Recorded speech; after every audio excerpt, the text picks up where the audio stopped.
knows the roster better than me, so. No, you sit down there. Oh, yes, sir. No, just to start, man, this is just, first off, as always, want to give glory, honor, and praise to our Lord and Savior Jesus Christ. Man, what an awesome opportunity we had to play a playoff game here at home, and we're just thankful for all of our guys and the effort that they played today. That's the complimentary football that we've been looking for and we've been needing as a team, and it's just an outstanding performance on all three phases. Really proud of all of our guys. I can go through each position group. Everybody stepped up and made a play. We needed to make plays. Our best player stepped up and made big plays for us to win this game, and none other than CJ. Just want to make sure he gets the love that he deserves, like the play that he made on the fumble snap and throw to Hutch. Like, that's the play that just sparked our entire not our offense, but our entire team, right? Seeing the way all of our guys responded after he made the play, and then to come back with another big scramble on the next drive. Just outstanding performance by CJ. Coach, your interior defensive line did a great job for you guys this evening, really disrupting the Chargers' offense, accounting for a couple of sacks, multiple tackles for loss. Can you talk about how their ability to create pressure impacted Justin Herbert's and the offensive rhythm and overall effectiveness throughout the game? Playing playoff football, first thing first, you have to stop the run. And that's where our interior defensive linemen really played great today at stopping the run. Right? You stop the run, you force teams to have to throw the ball, and that's why our entire D-line, they cut it loose, and they really got a lot of pressure on the quarterback. As every guy from Will, DeMeco, everybody, Mario with a sack, all across the board, those guys were rushing together. They were disciplined with their rush lanes. Everybody did a great job of keeping Herbert in the pocket, and they were able to get him down several times.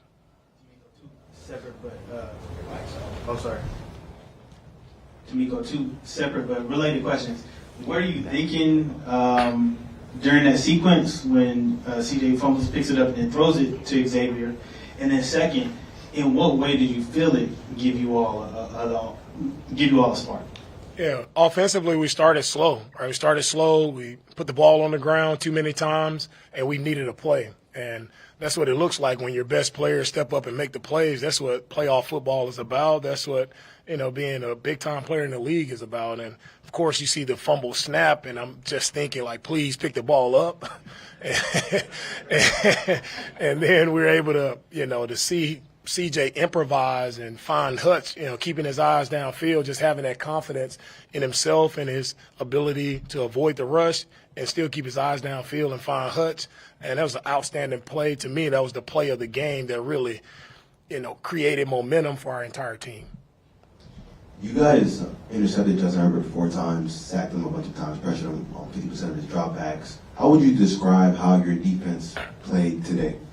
Our defense, they dominated today, and that's who we want to be. They played our brand of football. Like, talk about stopping the run first. That's what I'm most proud of, is how we stop the run. And we stop the run, you make teams one-dimensional, and that's when our D-line just caused havoc. So we're very proud of our defensive line, but more so proud of our DBs like Stingley, and he's been outstanding all year. He steps up again for us today, gets 2 picks.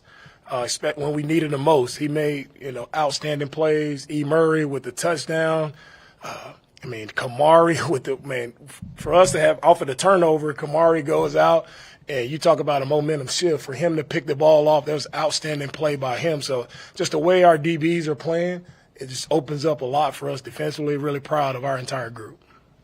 And DeMeco, can you talk a little bit about kind of 2 things with the offense? The play that when CJ scrambled, it seemed like to him that opened something up, and we saw him seem more comfortable. And can you talk about just the adjustments that Bobby made in the offense today?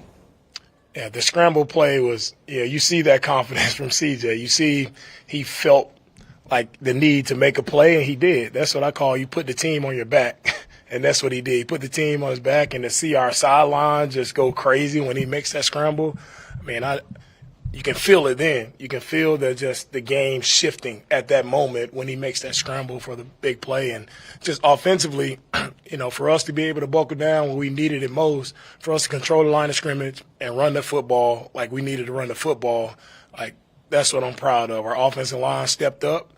They got their hats in the right place. They were grinding. Like, that's a tough front. Right? That's a tough defense. Like, the defense did an outstanding job, all year. Did a great job today. It was tough to run against them, but we were persistent, and Joe did a really nice job of making some plays.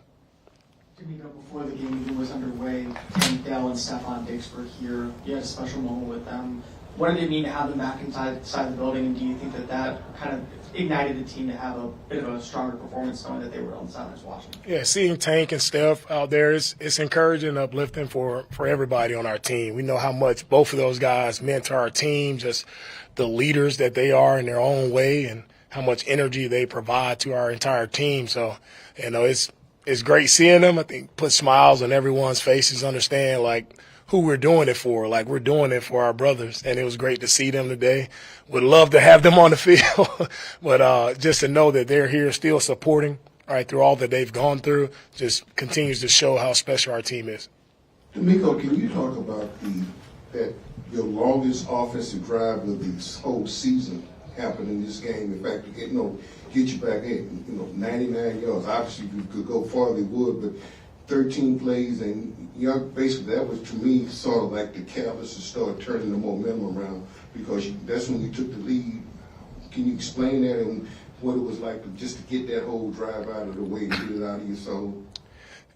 I'll start with not only that drive, but just how we were sputtering along to start, and I just loved the way our team just responded. Our offense responded, how resilient they were. A lot of bad things happened. Like, we fumbled the ball, but no one panicked. Like, everybody just kept playing. Like, even though we put the ball on the ground several times, nobody panicked on the entire team. And then when you need it most, like, our offense needs to step up and get something going for us, and to have a 99-yard drive, like, it's outstanding by everyone. Like, and so we want to see from our offense just throughout the entire year.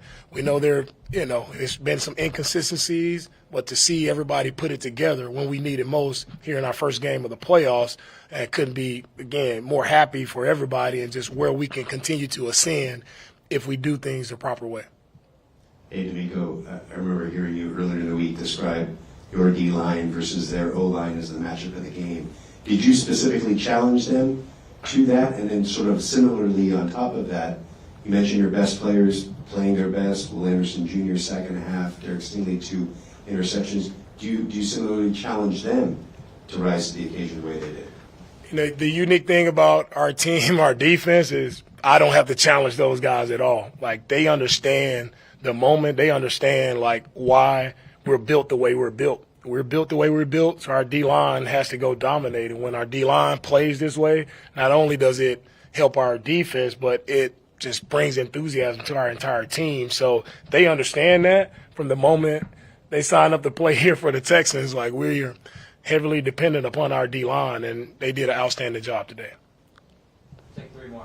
DeMeco, Yeah. when CJ made that play, was there a sense from you, on the sideline when you saw him make that play that this could be something for us, this could kind of get us ignited? And then what did you see from the whole team after that? Yeah, no doubt. With CJ making that play, I feel like it sparked excitement in everyone. It sparked confidence in everyone. It's what you needed. Like, just because of what happened previously on a few drives, like, it wasn't going right. So to see him make that play is just, I feel like everyone knew, okay, like, we're ready to go now. A little slow start, but it's not about how you start. It's always about how you finish. And we finished the right way offensively to gain over 400 yards offensively. Like, that's an outstanding day versus a really great defense. DeMeco, can you just take us through the blocked field goal that you guys returned for two, and then obviously just take us through the sideline reaction, which seems pretty wild? The blocked field goal. Oh, well, I was pretty upset before the blocked field goal because so I wasn't really looking until I heard the big thump, and we got it, and I see D'Lo pick the ball up, and he's coming towards me. I'm like, I just couldn't do anything but smile. Right, it's as bad as a play that happened. Like, I think we did a good job of covering all day, and Ladd makes a play. Ladd is an exceptional player, and Ladd makes a play on us and splits us and goes the distance. So I'm pretty upset at the moment. So I was happy. The blocked field goal definitely put a smile on my face. Last one. Coach, in the offseason, you guys signed a lot of players with some good playoff experience. But can you kind of talk about Joe Mixon and what it's like having a closer like Joe Mixon in the fourth quarter on that last touchdown drive, nearly 60 yards on the ground, nearly 5 yards per carry. Can you talk about what it's like having a closer like Mixon and what does that mean to the offense? Yeah, Joe's meant a lot to our team all year, right? The leadership that he brings, right? He has playoff experience. He's been there. So he has, good advice to give guys on what it takes to win in the playoffs and, also things of what he would do different from being there and being able to go all the way. So value that experience that he has, but more so just value the person that Joe is. Like great energy every day. He wants the football, and you want to play well in the playoffs, you have to be able to run the football. So Joe did a great job there today, and he doesn't do that without the way our guys block, tight ends, receivers, and also the offensive line, like collective effort there, which allowed us to run the ball the way we did. All right, thank you guys. All righty, thank you.